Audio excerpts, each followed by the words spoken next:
მოგესალმებით ეთერშია დასუტევი საინფორმაციო გამოშვება დღის მთავარ სიახლეებს მარიამ ელიავა გაგაცნობთ. ცენტრალური საარჩევნო კომისიის განკარგულებით 2025 წლის 4 ოქტომბრის არჩევნების შედეგად არჩეული საკრებულოების პირველი სხდომების საქართველოს მთელ ტერიტორიაზე 30 ოქტომბერს 11 საათზე ამოწეული. ახლად არჩეული მერებისა და საკრებულოების წევრების უფლებამოსილება კი 29 ოქტომბრიდან დაიწყება. ცესკოს ცნობით თბილისში საკრებულოს პირველ სხდომას ცესკოს თავმჯდომარე გიორგი კალანდარიშვილი გახსნის, ხოლო რეგიონებში სხდომებს შესაბამისი საოლქო საარჩევნო კომისიების თავმჯდომარეები გახსნიან. ცესკომ დღეს გამართულ სხდომაზე თბილისის მერისა და საკრებულოს არჩევნების შედეგები შეაჯამა. შედეგების მიხედვით თბილისის მერად არჩეულია ქართული ოცნების კანდიდატი კახა კალაძე. მან 215,363 ამომრჩევლის ხმა 71%-ზე მეტი მიიღო. ცენტრალური საარჩევნო კომისიის ინფორმაციით თბილისის მერის არჩევნებში 324,798 ამომრჩეველი მონაწილეობდა. მაჟორიტარული სისტემით ჩატარებული არჩევნების შედეგად თბილისის საკრებულოში 25-ვე მანდატი ქართულმა ოცნებამ მიიღო. არჩევნების შედეგები ქვეყნის მასშტაბით ასევე შეაჯამეს საოლქო საარჩევნო კომისიებმა. შემაჯამებელი ოქმების მიხედვით საკრებულოს წევრად და მერად არჩეული პირების შესახებ ინფორმაცია ცესკომ დღევანდელ სხდომაზე ცნობად მიიღო. საქართველოში არიან კონკრეტული პოლიტიკური პარტიები და პოლიტიკოსები, რომლებიც წარმოადგენენ ქვეყანაში აგენტურულ ქსელს და მათ შესაბამისი პასუხი გაეცემათ. ამის შესახებ მედიასთან თბილისის მერმა კახა კალაძემ ცალკეული პოლიტიკური სუბიექტების აკრძალვის შესახებ საკონსტიტუციო სასამართლოში დაგეგმილი სარჩელის თაობაზე საუბრისას განაცხადა. მისი თქმით, ასეთი პოლიტიკოსებისა და პოლიტიკური პარტიების ადგილი ქვეყანაში არ არის. არიან კონკრეტული პოლიტიკური პარტიები, პოლიტიკოსები, რომლებიც წარმოადგენენ აგენტურულ ქსელს ქვეყანაში, რომლებიც არიან მოღალატეები, ემსახურებიან სხვა ქვეყნის ინტერესებს და ასრულებენ გარედან მითითებებსა და დავალებებს. რა თქმა უნდა, ასეთი პოლიტიკოსებისა და პოლიტიკური პარტიების ადგილი ქვეყანაში არ არის. მათ გაეცემათ სათანადო პასუხი და რა თქმა უნდა, ამას მოყვება შესაბამისი რეაგირება, განაცხადა კახა კალაძემ. ევროპულმა საქართველომ და ლიეტუვის პარტიამ სამშობლოს ერთიანობა ქრისტიან-დემოკრატებმა ურთიერთთანამშრომლობის მემორანდუმი გააფორმეს. პარტიების ლიდერებმა შეთანხმებას ხელი ვილნიუსში მოაწერეს. არა მხოლოდ ჩვენი პარტიის ევროპული საქართველოს მხარდაჭერაა, არამედ ქვეყნის დემოკრატიისა და თავისუფლებისთვის ბრძოლის, მისი საზოგადოების ევროპული მისწრაფებების. ამისთვის ჩვენ მადლობელი ვართ და გვჯერა ამ თანამშრომლობას საჭირო შედეგი ექნება, განაცხადა ევროპული საქართველოს თავმჯდომარე გიგი წერეთელმა. პარტია სამშობლოს ერთიანობის თავმჯდომარის განცხადებით, ლიეტუვა უკვე წლებია აქტიურად უჭერს მხარს საქართველოს და მისი ხალხის დამოუკიდებლობას და დასავლურ არჩევანს. ეუთოს მოქმედი თავმჯდომარე და ფინეთის საგარეო საქმეთა მინისტრი ელინა ვალტონენი საქართველოს პრემიერ-მინისტრი ირაკლი კობახიძეს ფინეთში იწვევს. საქართველოს მომავალი მხოლოდ ქართული ხალხის გადასაწყვეტია. იგივე ეხება ეუთოს ყველა მონაწილე ქვეყანას, იმისთვის რომ ხალხმა შეძლოს ამ უფლების გამოყენება, მათ სიტყვის თავისუფლება და თავისუფალი და სამართლიანი არჩევნები სჭირდებათ, რათა სხვადასხვა პოლიტიკური ვარიანტიდან არჩევანი გააკეთონ, წერს ელინა ვალტონენი X-ზე. მას ასევე მაგალითად ჰელსინკის დასკვნითი აქტის ორი მუხლი მოჰყავს. ბოჯის გიხდით, რომ თბილისში ჩვენი შეხვედრის გაუქმება გრაფიკის ცვლილების გამო მომიწია, მიმართავს ფინეთის საგარეო საქმეთა მინისტრი ირაკლი კობახიძეს. საქსტატის აღმასრულებელი დირექტორი გოგიტა თოდრაძე ევროპის სტატისტიკოსთა კონფერენციის ბიუროს სხდომაში მონაწილეობს, რომელიც 15-16 ოქტომბერს ჟენევაში, გაეროს ევროპის ეკონომიკური კომისიის შტაბ-ბინაში იმართება. ამის შესახებ ინფორმაციას საქსტატი ავრცელებს.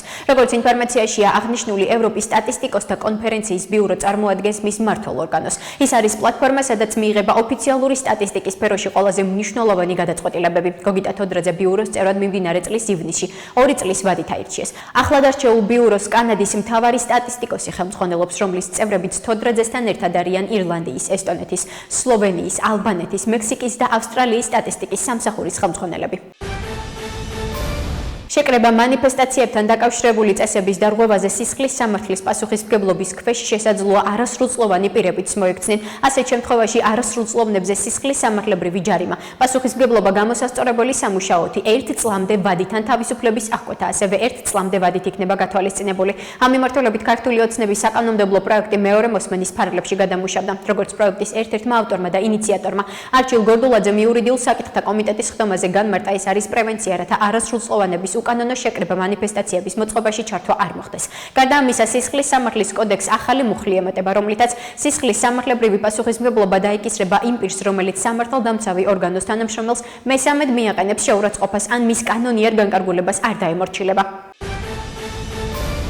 დასკვნა რეალობას არის აცდენილი და არანაირ სიმართლეს არ შეესაბამება. რეალობა არის ის, რომ საქართველოს მოსახლეობამ კიდევ ერთხელ უთხრა არა მოძალადეებს, აგენტურას ქვეყანაში და ქვეყნის მტრებს გარედან. ამის შესახებ თბილისის მერ მაკა ხაკალაძე მედიასთან განაცხადა, როდესაც უპასუხა შეკითხვას ევროპული პლატფორმა დემოკრატიული არჩევნებისთვის მიერ 4 ოქტომბრის ადგილობრივი თვითმმართველობის არჩევნებთან დაკავშირებით დადებული დასკვნის შესახებ.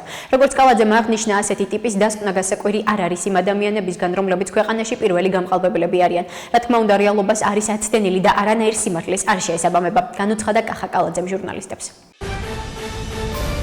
ბათუმელებისა და ნეტგაზეთის დამფუძნებელი მზია ამაღლობელი სახაროვის პრემიის ფინალისტთა სიაშია. ინფორმაციას ევროპარლამენტის პრესსამსახური ავრცელებს, რომლის ცნობითაც საგარეო საქმეთა და განვითარების კომიტეტების წევრებმა სახაროვის პრემიის 3 ფინალისტი დაასახელეს, რომელთა შორის მზია ამაღლობელია.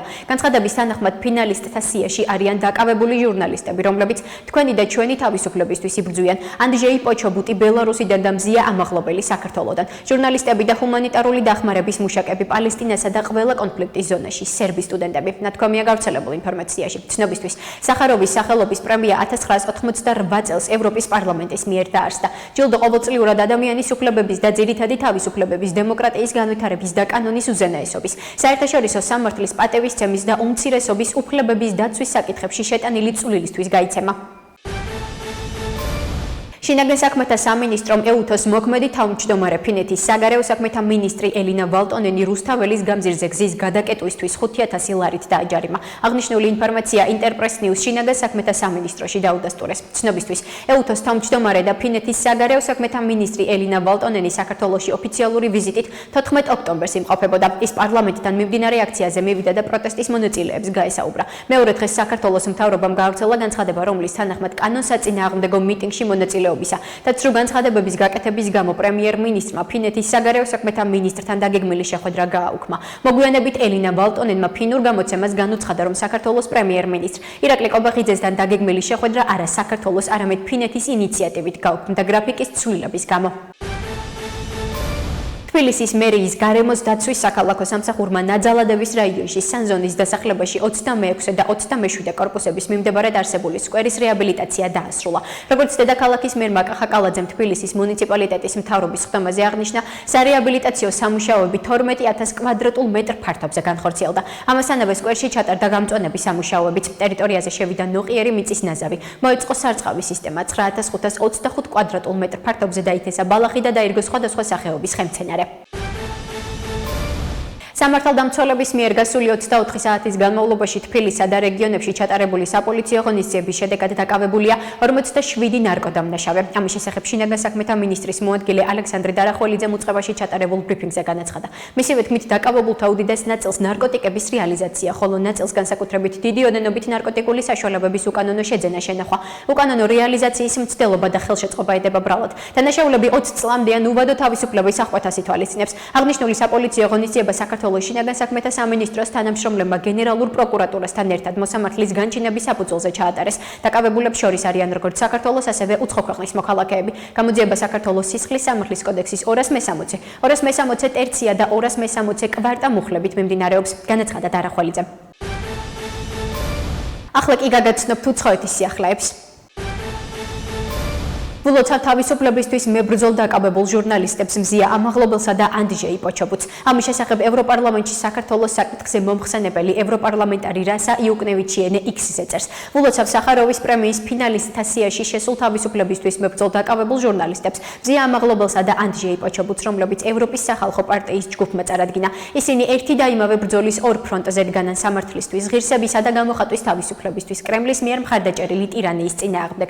წერს რასა იუკნევიჩიენე. შეგახსენებთ, ევროპარლამენტის საგარეო საქმეთა და განვითარების კომიტეტების წევრებმა სახაროვის პრემიის 3 ფინალისტი დაასახელეს. კომიტეტის წევრებმა ფინალისტთა სიაში ნეტგაზეთისა და ბათუმელების დამფუძნებელი და დირექტორი მზია ამაღლობელი ბელარუსში დაკავებულ ჟურნალისტ ანდრეი პოჩობუტთან ერთად წარადგინეს. ერუში საპროტესტო აქციებზე ერთი ადამიანი დაიღუპა და 100-ზე მეტი დაშავდა. ინფორმაციას გამოცემა ფრანს პრესი ავრცელებს. პერუს დროებითი პრეზიდენტის ხოსე ხერის ცნობით ქვეყნის დედაქალაქში მიმდინარე საპროტესტო აქციებზე 32 წლის ედუარდო რუის სანსი გარდაიცვალა. ამასთან პერუს სახალხო დამცველის ცნობით საპროტესტო აქციებზე შეტაკებების შედეგად 100-ზე მეტი ადამიანი დაშავდა. ლიმაში მთავრობის საწინააღმდეგო საპროტესტო აქციები ქვეყანაში დანაშაულის ზრდის ფონზე მიმდინარეობს. ღამით გამართულ საპროტესტო აქციებზე დედაქალაქისა და სხვა ქალაქების ქუჩებში ათასობით ახალგაზრდა გამოვიდა. პოლიციამ დემონსტრანტების წინააღმდეგ ცრემლსადენი გაზი გამოიყენა. შეგახსენებთ, გასულ პარასკევს პერუს კონგრესმა პრეზიდენტი დინა ბოლუარტე თანამდებობიდან გადააყენა. მის გადაყენებას მუდმივი მორალური უუნარობის მოტივით 130 დეპუტატიდან 122-მ დაუჭირა მხარი. ჩინეთის საფრანგეთთან ყოვლის მომცველი თანამშრომლობის გაღრმავებისთვის მზად არის. ამ შესახებ ინფორმაციას როიტერსი ჩინეთის საგარეო საქმეთა სამინისტროზე დაყრდნობით ავრცელებს, რომლის ცნობითაც საგარეო საქმეთა მინისტრი ვანგ ი საფრანგეთის პრეზიდენტის დიპლომატიურ მრჩეველ ემანუელ ბონეს შეხვდა. მინისტრმა იმედი გამოთქვა, რომ საფრანგეთი ორმხრივი ურთიერთობებისთვის მყარ პოლიტიკურ გარანტიებს უზრუნველყოფს. ნათქვამია ჩინეთის საგარეო უწყების განცხადებაში. განცხადების თანახმად მხარეებმა უკრაინის კრიზისი, ახლო აღმოსავლეთში არსებული ვითარება და გლობალური მმართველობის სისტემის საკითხები განიხილეს. გერმანიის კანცლერ ფრიდრიხ მერცის განცხადებით ევროპული საბჭოს მომავალ სამიტზე ლიდერებს მოუწოდებს, რომ უკრაინისთვის გაყინული რუსული აქტივებით დაფინანსებული ეგრეთ წოდებული სარეპარაციო სესხის გამოყოფას მხარი დაუჭირონ. ჩვენ ამის გაკეთება ომის გახანგრძლივებისთვის არ გვსურს, არამედ მის დასასრულებლად. განაცხადა გერმანიის კანცლერმა ბუნდესტაგში სიტყვით გამოსვლისას. ფრიდრიხ მერცის წინადადება უკრაინის სამხედრო ძალისხმევის დაფინანსებისთვის 140 მილიარდი ევროს ოდენობის სესხის გამოყოფას ითვალისწინებს, რომელიც გაყინული რუსული აქტივებით დაფინანსდება. პუტინმა უნდა გაიგოს, რომ უკრაინის მიმართ ჩვენი მხარდაჭერა არ შემცირდება, არამედ პირიქით გაიზრდება, აღნიშნა მერცმა. ასეთი იყო მიმდინარე სიახლეები, მომავალ შეხვედრამდე.